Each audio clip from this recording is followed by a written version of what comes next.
Do you constantly forget appointments, no matter how many planners, alarms, reminders you set? Follow these 4 foolproof, ADHD-friendly ways you'll always be remembering your appointments and on your way to thriving with ADHD the natural way. P.S. The last one may ruffle some feathers, but it has been most helpful for myself and my clients.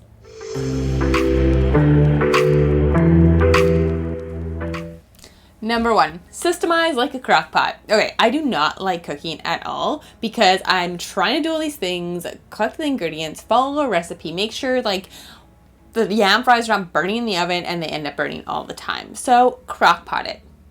Put everything in, bit of salt, bit of pepper, set the timer, set it and forget it, and that is what you need to do with your appointments. There's 2 ways to do this. The first one is theming your days. Pick 1, maybe 2 days a week that are your appointment days. Those are the only days you'll schedule your appointments. That way, when the next week comes, you're not being like, oh my God, did I write down the appointment? Like, what day could it be on? You know, if you're writing your planner, you often miss even seeing it like I do. But if it's always Thursday that you have your appointments, you know to check your Thursday, double check your Thursday, be like, do I have any appointments on my appointment day? The second way to systemize is use the buddy system, meaning always anchoring your appointment to something else, but the same thing every time you have an appointment. So if you don't want to theme your days, maybe it's you always have appointments as soon as you're done work, or it's always at lunchtime, or it's always before you eat your lunch. So you know when you check your calendar, you're like, cool, after work time, any appointments, because it's the only time you'll schedule them. Or check your lunch hours, the only time you schedule them. The relative time may change. So if it's after work, maybe you're hanging out at work a little bit longer or leaving a little bit earlier because that appointment's always right when you finish work. That's the trigger. And if you're thinking, but I can't get the appointments at the times I want, just ask. You'd be surprised what you can get when you ask. Often a lot of doctors actually follow this approach, or other medical professionals, where they'll only schedule appointments back to back, meaning if their last appointment's at 10 a.m., they're not going to schedule one for 2 p.m. The next one's going to be 10:30. So ask to do the same. And that may mean you have to wait an extra week. But would you rather wait 1 week to have an appointment you know you'll remember because it fits into your system, or wait multiple weeks because you keep forgetting it? Start to make your appointments work for you, just like a crock pot. And systems are so vital for us with ADHD, and I go in depth on what they are, how to use them in another video, which I will link here for you. Number 2, it's time to ask for some support. Ask the service provider to remind you for the appointment. For the most part, the scheduling system they use sends automatic reminders, so it's not extra work for them at all. And often they can customize if you want a text, an email, or a phone call reminder and how many reminders you want, because they don't want you to miss your appointment either. That's lost time, which is lost money for them that they could have booked someone else in. So they're invested in you showing up as well. So ask them to help you out. Literally, when you book your appointment, just ask, hey, can you send me a reminder? Or can you send me 2 reminders? And can you do it in a phone call or text message, whatever you prefer. The second part of this is scheduling into your calendar. I know you've heard this before, I'm sure. But you want to make sure you're doing it that works for you. And a few tips on that. First tip, only use one calendar or one app. Otherwise, you're checking all the places and you don't remember, did I even write that down? Where did I write it down? Second one, set the reminders that work for you. So know your patterns, because if you're someone that's going to snooze all the reminders or never check the phone or not have your notifications on, that's not going to work for you. I know for myself, if it's an appointment I need to physically go to, I want 2 days notice alarm on my phone and then 2 hours notice right before on my phone. But if it's an appointment I can take at home, usually 1 day's notice and like 30 minutes notice. And I know I set those 2 reminders all the time and how far in advance they are. So set yourself another system for the amount of reminders and how far in advance and what app it's going to be on.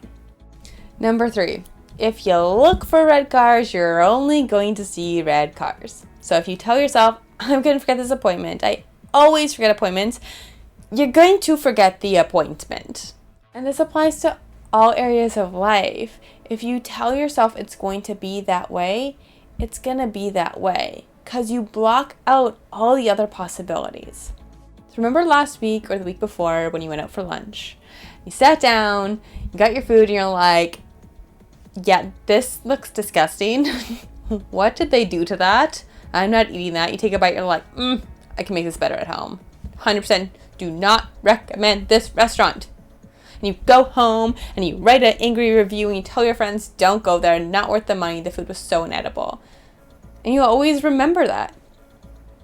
But that other time when you went out to that amazing restaurant, the service was top notch, the ambiance, the food was like, oh my God, like drool worthy. You always remember it. That's at least what you told yourself. And you're like, I should write a review. You never wrote the review. You maybe told a friend, maybe not. We always think on the bad things. They sit in our mind. And that's what we harp on. Not all the good restaurants you've been to. So maybe it's true you've forgotten appointments in the past.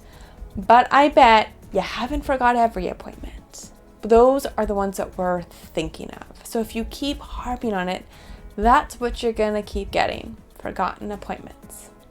So remind yourself all the times you have remembered your appointments. And while you're at it, remember all the other amazing things you do in your life.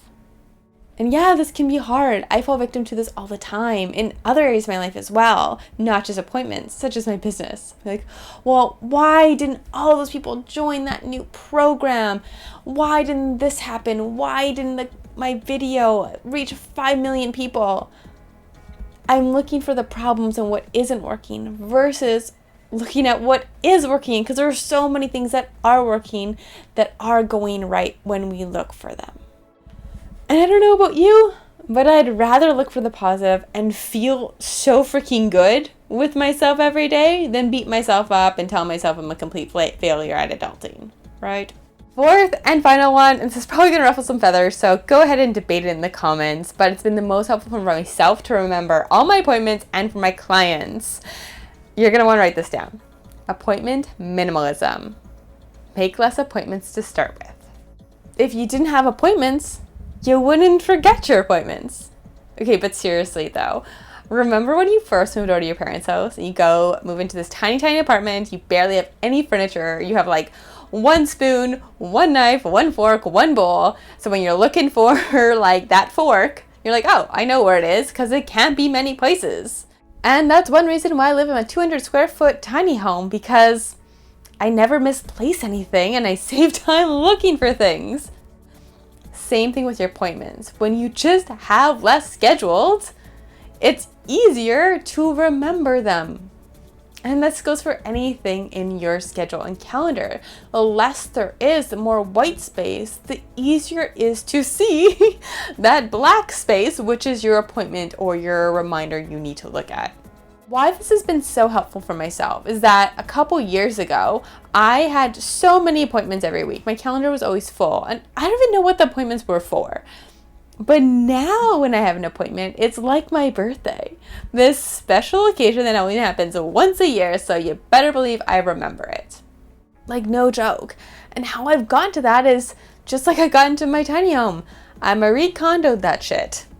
So ask yourself, does this appointment spark joy? But really, ask yourself, is it absolutely necessary? Can this be combined with another appointment? Can this wait? Maybe it's not so urgent. And if these are appointments, requested by a doctor, ask them or your service provider, can I combine this with something else? Is this absolutely necessary, or can we go about this a different way? Often that service provider, that person scheduling your appointments, thinks these are necessary because, that's standard protocol, but maybe for you, maybe you don't need to. Maybe there's a loophole. And I found a lot of those loopholes. Another way to do it is how I've decluttered and lived in a tiny home. I just experiment with having less.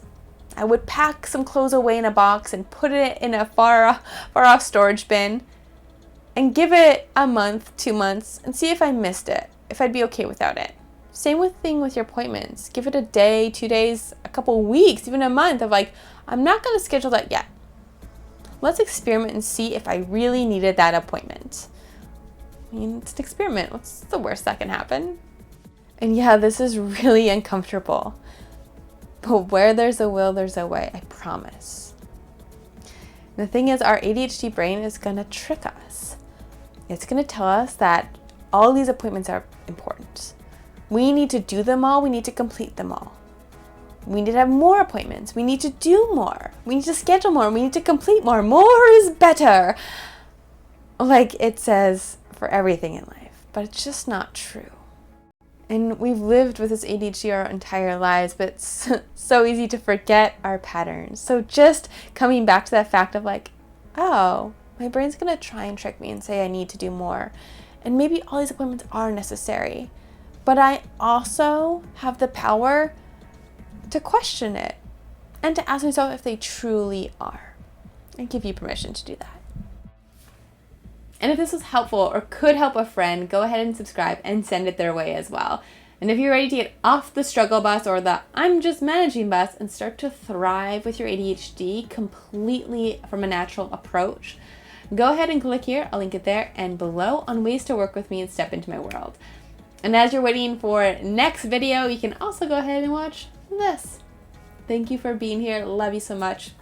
See you next time.